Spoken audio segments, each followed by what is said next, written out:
राष्ट्रवादी Congress party ने भी अब द कश्मीर फाइल्स को लेकर अपना विरोध जताया है। एनसीपी नेता शरद पवार ने दिल्ली में अपनी पार्टी के एक सम्मेलन में कहा है कि कश्मीरी पंडितों के पलायन के बारे में देश भर में झूठ फैलाया जा रहा है। झूठ की वजह से देश का माहौल जहरीला बनाने की कोशिश की जा रही है। उन्होंने कहा कि इस प्रकार की फिल्म को स्क्रीनिंग के लिए इजाजत नहीं देनी चाहिए थी, बल्कि इसके उलट इस मूवी को टैक्स में छूट दी जा रही है।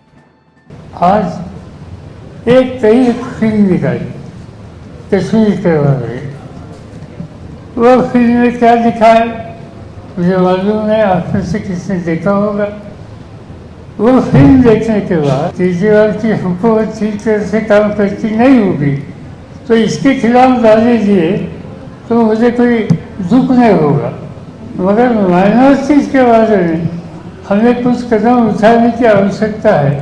ऐसी बात की और इसलिए नारा देना ये समाज के फायदे की बात नहीं। शरद पवार ने मोदी सरकार को निशाने पर लेते हुए कहा है कि जिन लोगों को देश को एकजुट करने के प्रति जिम्मेदारी निभानी चाहिए, वही जनता से इस फिल्म को देखने की अपील कर रहे हैं।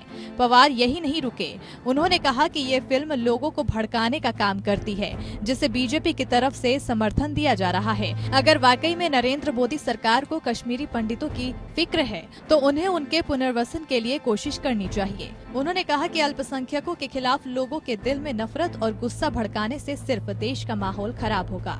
उन्होंने कहा कि पाकिस्तान में मौजूद आतंकवादी संगठन कश्मीरी पंडितों और मुसलमानों पर हमले के लिए जिम्मेदार थे। कोई भी एक छोटा इश्यू होता है तो देश में माहौल पैदा करने का प्रयास कुछ लोग करते हैं। एक तरह से गलतफहमी समाज में पैदा करने के लिए कुछ लोगों ने वहाँ कदम उठाए, ऐसी कई बार होते हैं। शरद पवार ने कहा कि इस फिल्म के जरिए झूठ फैलाया जा रहा है। उन्होंने कहा कि जब कश्मीरी पंडितों का पलायन हुआ तब देश में वीपी सिंह की सरकार थी, जिन्हें बीजेपी का समर्थन प्राप्त था। उस समय मुफ्ती मोहम्मद सईद गृह मंत्री थे और जगमोहन जम्मू कश्मीर के राज्यपाल थे, जिन्होंने बाद में बीजेपी के टिकट पर दिल्ली से लोकसभा का चुनाव लड़ा था। पवार ने कहा कि जम्मू कश्मीर के तत्कालीन मुख्यमंत्री फारूक अब्दुल्ला ने जगमोहन के साथ अपने मतभेदों की वजह से इस्तीफा दे दिया था। उस समय राज्यपाल महोदय ने कश्मीरी पंडितों को घाटी से पलायन में मदद की थी। शरद पवार की इस टिप्पणी को अहम इसलिए भी माना जा रहा है क्योंकि हाल में शिवसेना प्रमुख उद्धव ठाकरे ने बीजेपी के प्रति एनसीपी के नरम रुख को लेकर अपनी नाराजगी जताई थी। वहीं बीजेपी ने शरद पवार को इस बयान पर आड़े हाथों लिया है। देखिए, शरद पवार साहब ने बहुत बड़े नेता है, उनका हम सम्मान करते हैं, लेकिन शरद पवार जी जिस प्रकार से वक्तव्य करके इस देश के बहुसंख्यक लोगों के मानसिकता के साथ में खिलवाड़ करते हैं, भगवा आतंकवाद का मुद्दा उन्होंने उठाकर कर्नल पुरोहित, प्रज्ञा ठाकुर जैसे कितने लोगों को कितना हैरान परेशान करने का काम किया, ये सब हम सबके सामने है। एक जगह पर हमको इस बात का गर्व होता है कि हमारे देश में इस प्रकार के लोग हैं जो वास्तविकता लोगों तक पहुंचाने का प्रयास करते हैं। तो दूसरी जगह पर ऐसे कुछ राजनीतिक पार्टी के लोग इस प्रकार का षड्यंत्र करते हैं तो उसका दुख भी होता है। बहरहाल सवाल तो और भी कई उठाए जा रहे हैं। अगर बीजेपी को इतनी ही फिक्र थी तो इस मुद्दे पर बीजेपी ने वीपी सिंह सरकार से समर्थन वापस क्यों नहीं लिया था?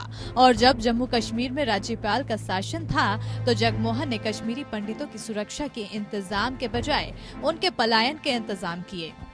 इस मामले में कांग्रेस भी अपना विरोध जता चुकी है।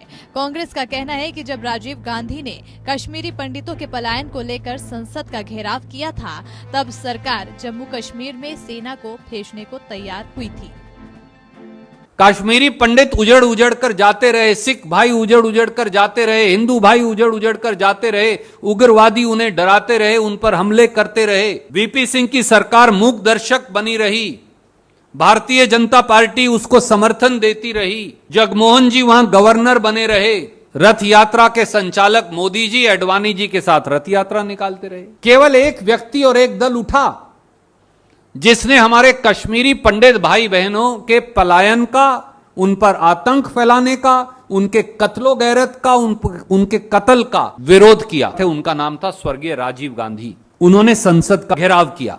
ज्यादातर विपक्षी दल कश्मीर फाइल्स के जरिए देश में सांप्रदायिकता फैलाने का मोदी सरकार पर आरोप लगा रहे हैं। खुद प्रधानमंत्री मोदी ने इस फिल्म को देखने की हिमायत की थी। मेरा विषय कोई फिल्म नहीं है, मेरा विषय है कि जो सत्य है उसको सही स्वरूप में देश के सामने लाना देश की भलाई के लिए होता है। उसके कुछ कई पहलू हो सकते हैं, किसी को एक चीज नजर आती है, किसी को दूसरी नजर आएगी। जिनको लगता है कि ये फिल्म ठीक नहीं होगा अपनी दूसरी फिल्म बनाए, कौन मना करता है। जो सत्य के लिए जीने वाले लोग हैं उन्होंने सत्य के खातिर खड़े होना उनकी जिम्मेवारी होती है, और ये जिम्मेवारी मैं आशा करूंगा सब लोग निभाएंगे। आंकड़े ये भी बताते हैं कि पाकिस्तान समर्थित आतंकवाद की वजह से जितने कश्मीरी पंडितों को हिंसा का शिकार होना पड़ा, उससे कहीं ज्यादा तादाद में जम्मू कश्मीर के मुसलमानों को कुर्बानी देनी पड़ी। यही नहीं, बंटवारे के वक्त जम्मू में कश्मीरी मुसलमानों के बड़े पैमाने पर नरसंहार की भी खबरें आई थी, लेकिन ऐसी खबरों को देश में सांप्रदायिक सौहार्द और भाईचारा बनाए रखने के मकसद से ज्यादा हवा नहीं दी गई थी। लेकिन सच्चाई से ज्यादा इस फिल्म का मकसद हिंदू मुसलमानों के बीच नफरत पैदा करना है। ऐसे में सियासी दलों की जिम्मेदारी तय करने की बात कोई सुनने को तैयार नहीं है, बल्कि देश भर में मुसलमानों के खिलाफ हिंसा का माहौल बनाने की कोशिशें तेज हो गई हैं। कई जगह सिनेमा हॉल्स में मुस्लिम विरोधी नारे लगाए जा रहे हैं। यहाँ तक कि सिनेमा हॉल में राष्ट्रीय स्वयंसेवक संघ की प्रार्थनाएं गाई जा रही हैं।